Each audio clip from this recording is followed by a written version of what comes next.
welcome to the most overrated, underappreciated, most viewed, underviewed podcast of all time. Welcome to the Prince of Fresh Air. I am, of course, your host, the beloved, the most charismatic man in entertainment.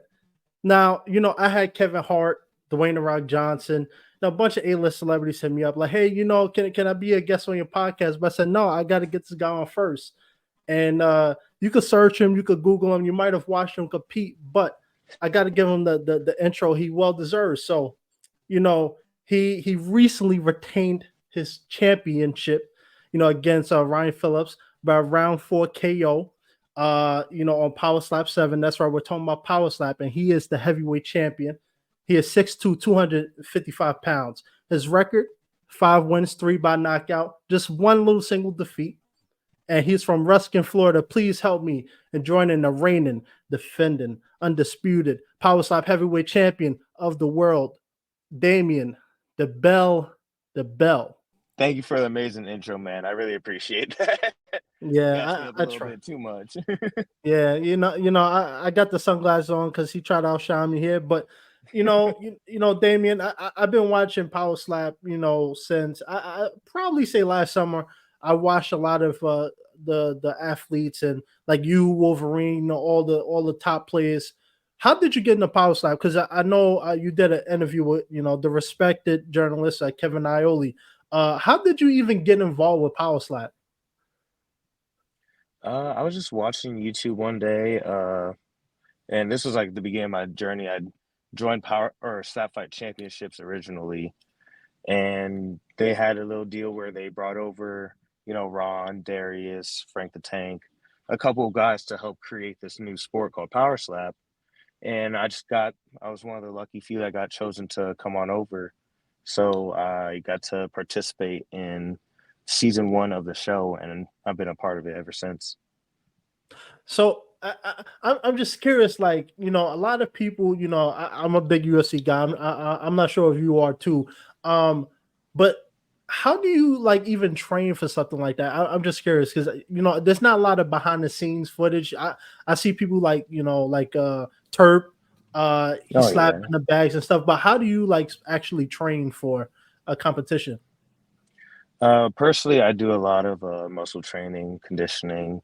There's flexibility that goes into it. So, yoga, stretching, basically just making sure you're in better shape than you were the last time you fought. And I know a lot of guys have started to adapt, neck training, shoulder training exercises to try to help them take hits better. But I've never really concerned myself with that part. I've mainly focused on building power. And another big aspect is work on your technique. People don't realize your technique alone could increase or decrease your power by folds. Like it's crazy when you really learn how to throw a slap. Interesting. Yeah. I don't know if you notice, well you probably don't, but I'm 6'4", Damien. If you're looking for a contender, nah, I'm just playing with you. So how's the journey been for you though? It's definitely a sport that's very is growing in popularity. A lot of people got the eyeballs on it. How's your journey been? Because I know you had mentioned I was reading your Power Slap athlete profile, and I was saying that you literally just your first match was your first time actually doing it. So how has that journey been from the moment you started to now being the heavyweight champion? Uh, it's it's really been, kind of mind-boggling. It's hard.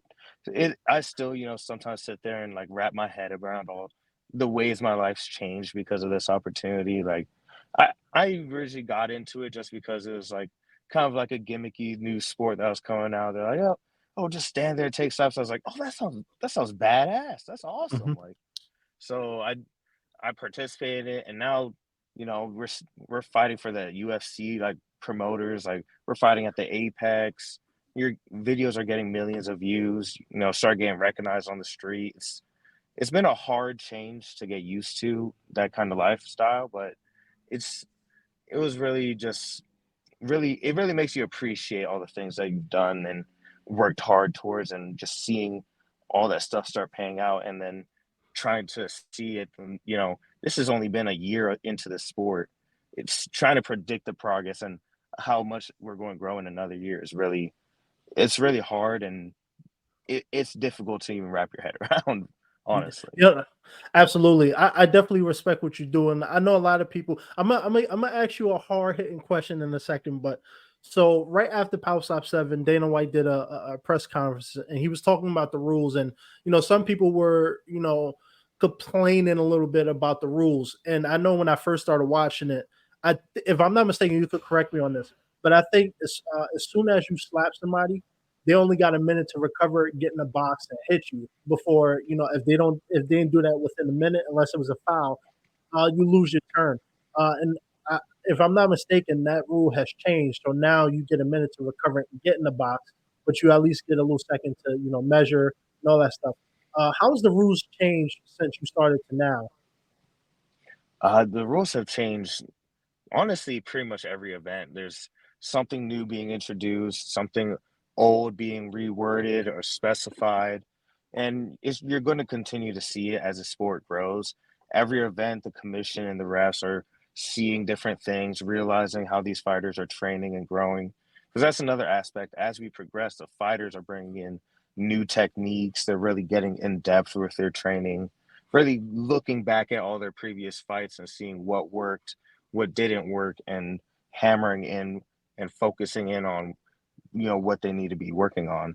So it's really going to be every event for the next couple events, but I appreciate the changes as they come, and I honestly welcome them because there's a couple rules that I personally don't even agree with, like with entirely, like stepping. I don't think there should be really any heel lift allowed because it they're not consistent enough when ruling what is a heel lift. So it's hard for a fighter to determine what they're supposed to do. Everyone just try to keep their feet on the ground and let the refs figure it out. Yeah, the rules are definitely not consistent. I don't know what they'll end up doing, but I do think that that discussion of is actually starting to be had. I think now that's gaining popularity and people starting to tune in. I see people like Travis Scott and a bunch of other celebrities coming in to the event and seeing that. Um, I do gotta ask you though. I'd be remiss. I'm actually surprised Kevin didn't ask you this, but I like Power Slap, and I know you're the champion. But there are people out there that think Power Slap is stupid. They think that it's not a real sport. Uh, what do you say to people who make those type of criticisms about what you do for a living? Uh, Mind your own business. that's, that's honestly all I gotta say to people like that. Like, if you ain't gonna support what I'm doing, then don't watch what I'm doing. That's as easy as it comes. Like, I'm not in this to get any gratification from every person, and you're never even gonna make everybody happy. So I've really learned to just appreciate the love that you get and ignore the haters because people are going to hate on anything. So Right. I'm not going to let it bother me. Nah, it shouldn't, man. You do what you do. It's like I was having a discussion earlier with someone about acting. It's like people would say, oh, not to me, but just in general, you get a real job. That's not a real thing, and it's like you don't know what it's actually like to be in the industry or be an athlete for you, let alone be a champion. I actually, like I said, like this podcast is about having fun and getting to know athletes and the people, but we gotta have some tough conversations once in a while. Yeah. So I gotta ask you this real quick because this is a topic that comes up it's primarily in the UFC, uh, but like fighter pay is a big thing going on. And as an actual athlete, I think you're the first athlete. I've had journalists come on and stuff, but as an athlete, do you think fighter pay is something that really needs to be discussed?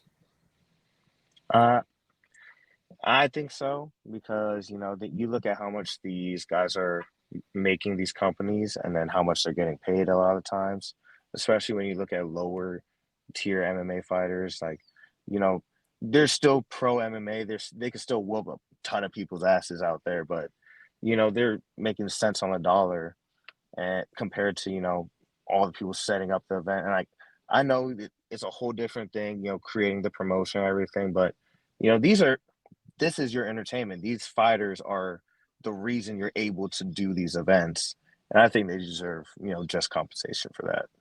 Yeah, that's a fair point. I see a lot of people, fans, or detractors always say, "Oh, yeah, they complain." Us regular 9 to 5 people. But I always tell people, when you're actually doing something you enjoy and love, you should get paid for it. Just because you feel that they get paid more than you, doesn't mean they're getting paid fairly, and we see that all the time. Um, but as a champion, I do want to ask you, like, because you're the first actual professional athlete I've had so far as a champion. Because I know in the UFC, you definitely, when you're a champion, you get pay-per-view points, you get an increase. But for you, do you get that as well? Uh, I'm not really allowed to discuss a lot of the Oh, okay. contract stuff, but the pay does increase when you get a belt, Okay. especially when you defend your belt for a little while. That because it cements you as someone that's going to be staying in the sport, and it definitely helps whenever you go to renegotiate your contract. Yeah.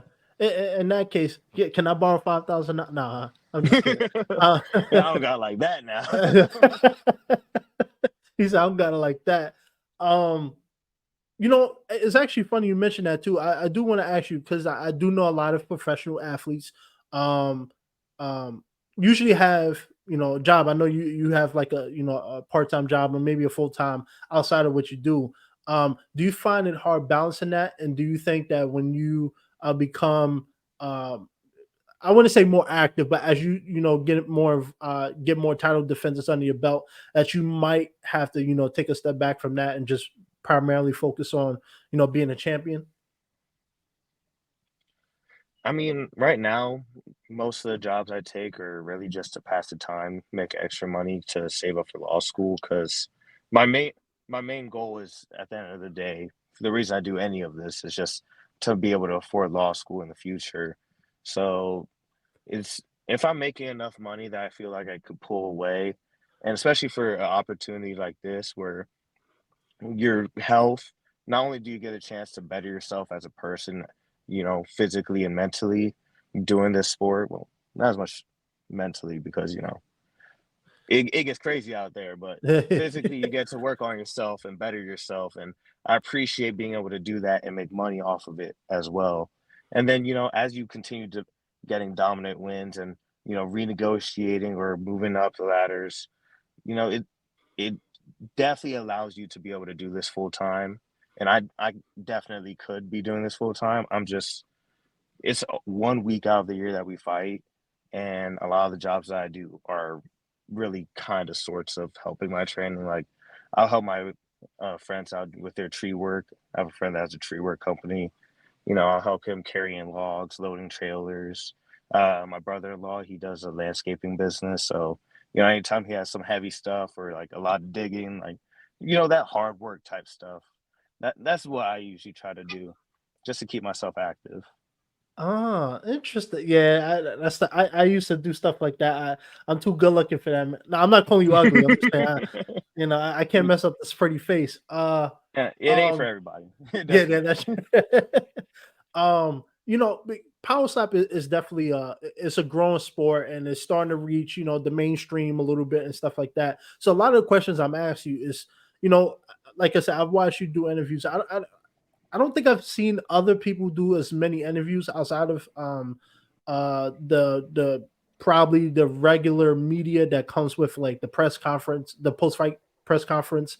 Um, but what is, like, the protocol for you when you get the call, like, hey, we want you to defend a belt? Because I know, like, in the UFC, usually people, unless it's short notice, you probably get like 8 to 10 weeks of a training camp. Is it the same way for you, or is it more of like a month or two? And No, they usually give us a couple weeks notice, especially for me. It's kind of easy to tell when I'm going to be fighting because, I've knocked out the top, you know, couple contenders. There's only so many people that could possibly fight.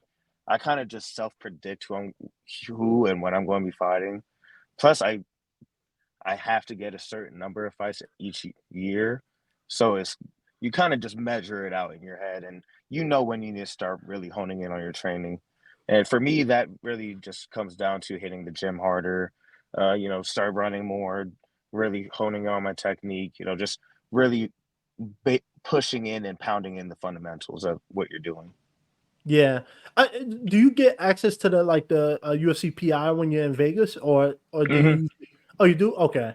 Yeah, I'm trying. I'm trying to get up in there. I'm trying. I'm just- um, Interesting. Yeah, it's definitely a sport. I feel like a lot of people are still trying to understand like the ins and outs of it. Like, most people know about how, usually fight camps and stuff like that go for like the UFC. And even though PowerSlap is part of UFC, it's still it's a separate thing.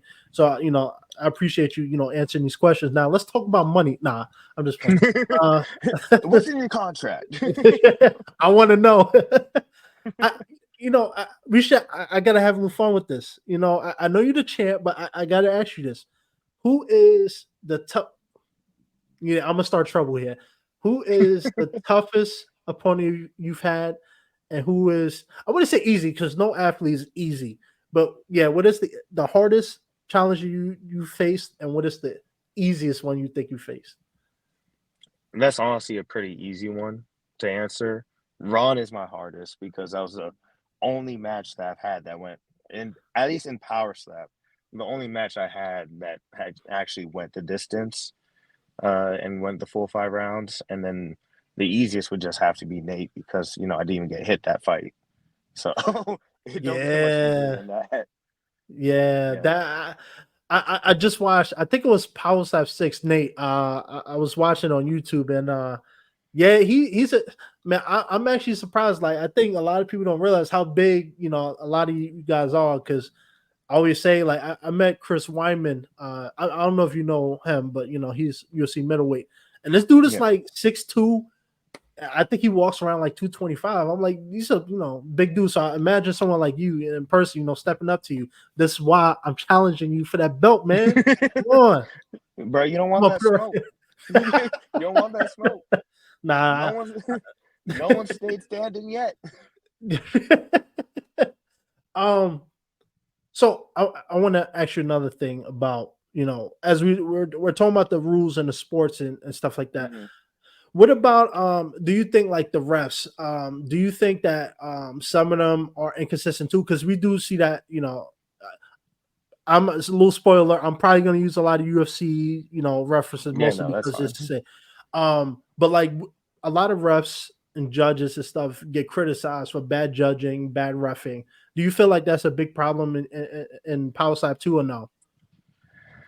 I think the biggest problem in Power Slap is the lack of consistency in their calls. It seems like in the same event, one fighter's match might get called for, a step or a flinch, and that seemingly the same exact thing might be happening in another match, and it won't get called there. So it's like more consistency would be nice, just so fighters know what to be looking out for, and fans know what to be looking out for. Because even fans have been catching on to like that looks like a stepping call, but they're not calling anything.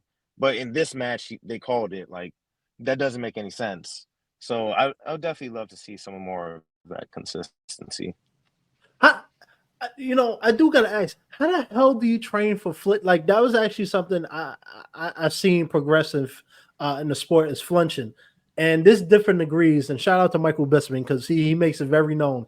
Uh, Oh yeah. like some people get they do blatant but how do you even train yourself to not flinch when you know that impact is coming?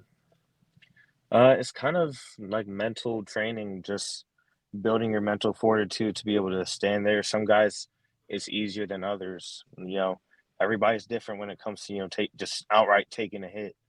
Luckily, I didn't have that issue starting out, but when I was in the house and helping train some guys, we used to like pool noodles to simulate, just something coming at your face, not exactly something strong or anything, just something coming at your face and being able to stand there and take it.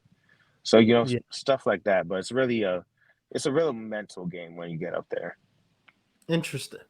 Would you ever actually like when this all said and done, or maybe as you get more reps in the business, would you ever transition to UFC? Because I know some fighters have and athletes have been asked that. Like, would you ever cross over? If I was going to cross over, I'd want to cross over into boxing, just because I don't like ground fighting. I hate it. So I want some stand and pound type stuff. That's why I got into power slap or slap fighting in general is because I prefer to stand up there and trade blows with somebody. I'm not about that taking somebody to the ground and wrestling. I know it's respect to anybody that's willing to do that. There's some crazy wrestlers out there, but that's just not for me. I'm no uncomfortable with that. I will say though, and I mean, besides a couple like Jonathan Almeida and John Jones, heavyweight, you don't really get a lot of wrestlers. Curtis Blaze, how can I forget him? You don't see a lot of wrestling, so maybe that power will transition over there. You may not even have to, be on the ground, It but would be nice, but yeah, it's going to be so easy for anybody to make a game plan. Just it's Damien, just tackle him. And that's it. Just tackle him. He'll try to stand up the entire time. Just don't let him stand up. yeah. Do you ever when you're in Vegas? I know like PowerSlap 7 was the day before UFC 300. Do you go to the events too, or no? No, they don't give us like any tickets or anything for that. So, yeah, you'd have to figure that out for yourself. And That's I'm not a crazy. big enough UFC fan to be paying that much money. No, hold on. Let me call Dana White now. You stop. Call him up. I've said it before. I'll say it again. I don't like them. I don't watch the UFC like that. Really? Honestly, I don't like watching sports in general really anymore because I prefer to actually just go and play. You know, I'm the type of person I don't like watching football. I like playing football. I don't like Yeah, watching boxing. I like boxing. So like, yeah. why am I going to watch somebody else do something that I enjoy doing That's myself? true. Like that it just and then I sitting there 9 o'clock at night watching a fight. Now I want to go fight somebody for no reason. Yeah, no, I'm good. Yeah.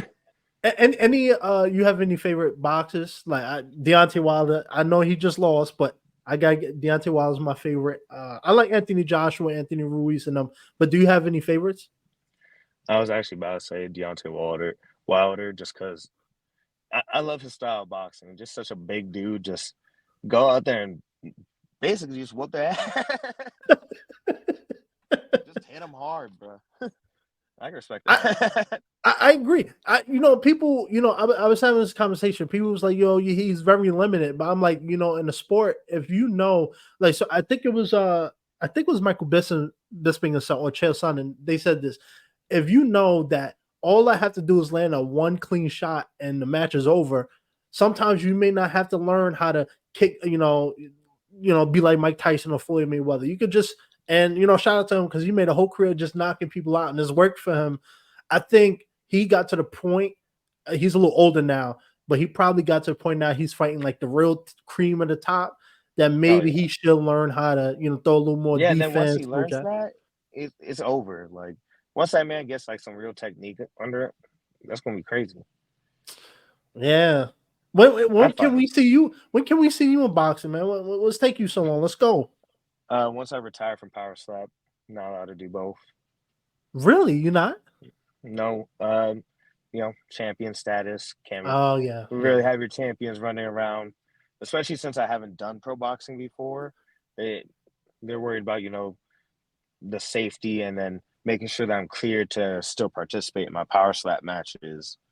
Because they'll if I get knocked out in a boxing match and I have a power slap match in a month or even close to 2 months, it could ruin that match for me. So they don't want to even risk that. I don't even know why I question that because I think the only Conor McGregor is the only person they allowed that. But yeah, it's probably not good for business if you got the champion Yeah. out from and then it's a whole nother thing. So what is the future for you? Like of course you're gonna be reigning. I can see you reigning for a while now, so I'm not worried about you dropping the belt. But like, what is the future for you? Like, do you see yourself doing this another like 10 years or? Do you have any goal aspirations you want to hit by a certain age or whatever? Uh, probably see myself doing this for at least another year or 2 years. Just stacking up money. Because I want to get into law school at least 2 years from now, like by the latest. Because I want to at least graduate law school before I'm 30. That's my main goal. Just finish that before I'm 30. So, I could do that for my 30s and, build a career for myself. But, I could definitely see myself doing this for another 2 years at least. Just, as honestly, just as long as they'll let me keep winning the belt. At some point, they might just be like, nah, you're done. Stop it. You're done. I doubt it. You know why? Because for them, especially in a sport where you're always trying to increasingly get more audience, it's always good to have a dominant champion. Like John, people say this about John Jones too, where he was very dominant. People say, "Oh well, he always beating somebody," but then you become popular and you make the division must see. And I think when you have a champion who stays on top for a while, opposed to right now when some divisions you got a champion one event, then the next event they lose, and then the next event there's Yeah, somebody else. It's consistency, like we was talking about. Um, you know, I won't keep you too long. It's been I know you had a busy you're day and fine. everything. I don't sign autographs, so don't even ask. No, just kidding. Literally just about to ask. Eh, don't worry. I got you. I'll mail you something. How about that? Oh, I appreciate that. I appreciate that. Uh, actually, but before we wrap it up, let me ask you: what do you see about the sport of PowerSlap? Because I know right now, people could check it out on Rumble and everything. But do you see it at some point probably getting on ESPN? Maybe getting some primetime action. What do you think? Do you think there's going to be an explosion in the next couple years before you call it? Honestly, I feel like at some point they could get onto ESPN. It might be difficult because those are the TV execs decisions, and they don't like new things for a lot of stuff. But I don't know the whole world in television, but I could definitely see this becoming like something that you watch at the bar, just on ESPN real quick, because it's a really exciting sport, and once people start shuffling into the live events, it's it's really going to blow up because that's when people start realizing the fun in watching the sport because the energy in a live event just incomparable to watching it on TV. Yeah, it's. I do want to go to a Power Slap event at some point. I think a lot of events has been on. I used to live on the West Coast, so most of the events tend to be over there. But I do hope at some point they start, traveling around and getting around. I think that's probably the best way to, explode it. But I will say one of the things I do appreciate is that they improved the production value because when it first started, it Oh was a yeah. little wonky. I think maybe bet what do you think about maybe like the performance aspect, like the walkouts and all that stuff? Like, do you think they Oh can yeah. do something better with that?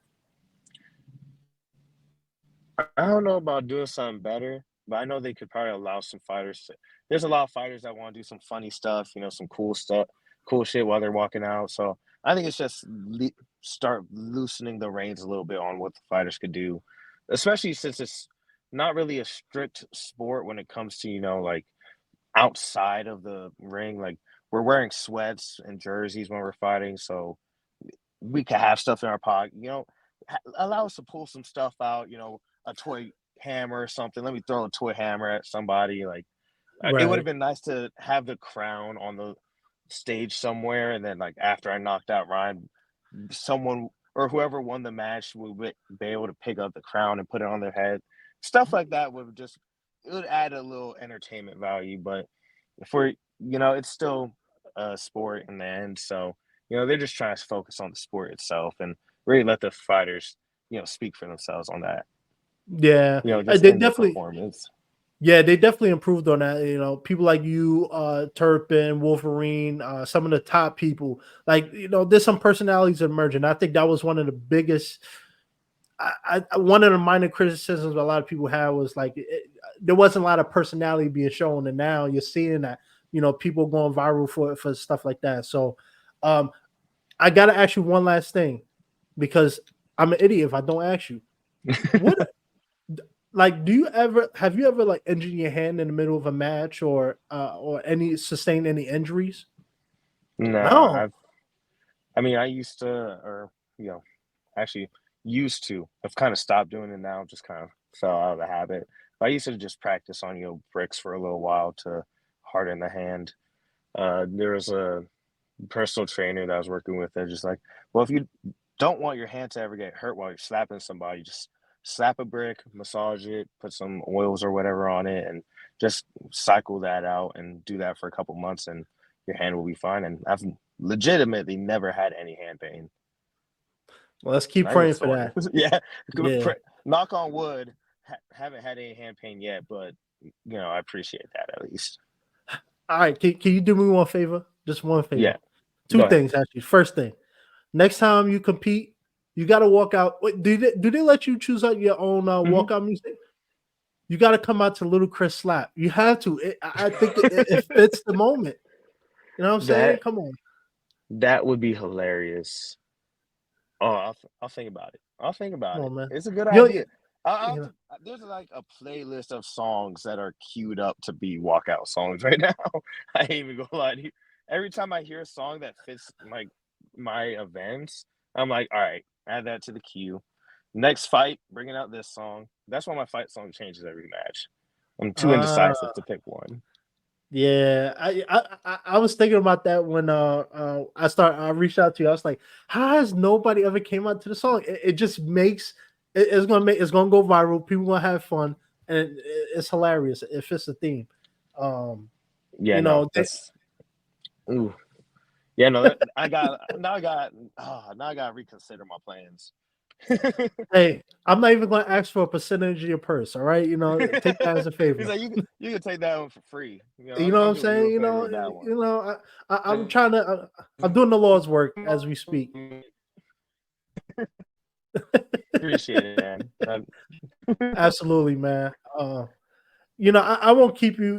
We've had a great discussion, and if you ever want to come back on, I definitely would uh appreciate that because I think it's definitely a sport that I'm actually surprised a lot of like MMA media and stuff. They don't really do a lot of one-on-one interviews. I think Kevin Iole is the only one that's given maybe it's because you're the champ, but I think they should do better with the media coverage outside of the sport, giving you guys a platform to speak and, push your Yeah. brand out because that's the best way to make a little extra money. So, where can people Oh, find you? for I know sure. where to find you. You know what I'm saying? So, when you play that song, I will be, looking for my cash. Where can, where can people find you and all that stuff?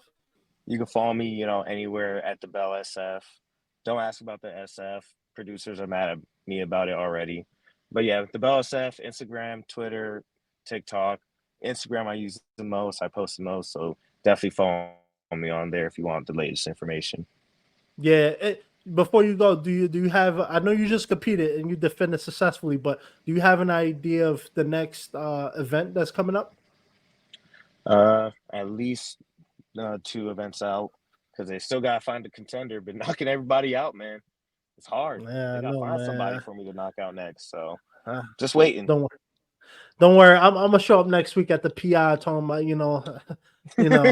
He's like, bro, do you know who I am? Do you Yeah, know who I am, man? You gonna let me fight come for on. that belt?